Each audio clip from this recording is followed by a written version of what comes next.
wasn't known for decades, actually. Well, just to come to the book.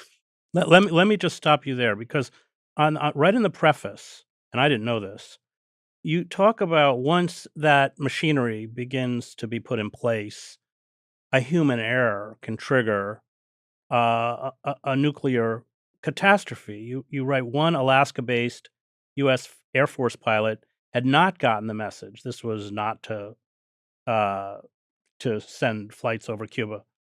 And after taking off to collect air samples to check on Soviet nuclear testing, the pilot had become disoriented and inadvertently flown his plane into Soviet airspace. Soviet fighter jets scrambled to intercept the U-2, while due to the high alert status prompted by the crisis, the U.S. planes sent to escort it back to base were armed with nuclear warheads and had the authority to fire. Yes, and actually, that was one of the episodes that brought us to the brink of nuclear annihilation. But there was one even more dramatic, which was that after the agreement was reached between Kennedy and Khrushchev, there was a disabled submarine in the Caribbean that was part of a squadron, and it was the one in that squadron that carried nuclear-tipped torpedoes.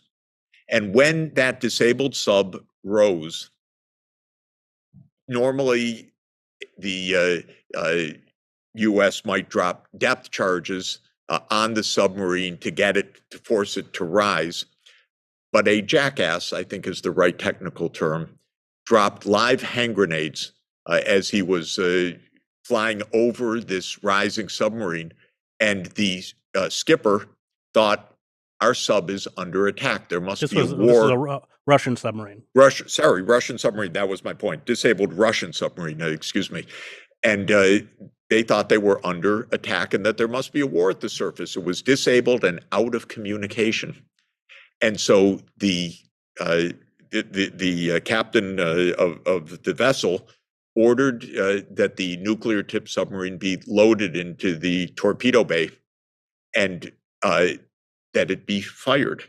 And if it had been fired under U.S. nuclear doctrine, being attacked by a nuclear weapon, including a nuclear-tipped torpedo, under U.S. doctrine would have launched that full-scale response that would have destroyed humanity.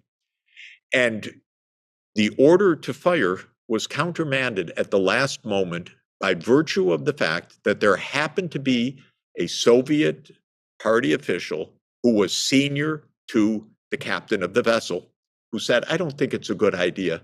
We should rise without firing. And they did. And it turned out there wasn't a war on the surface, and there wasn't a need to launch the torpedo. We came within a second of ending the world. And that was after the agreement had been reached between the USSR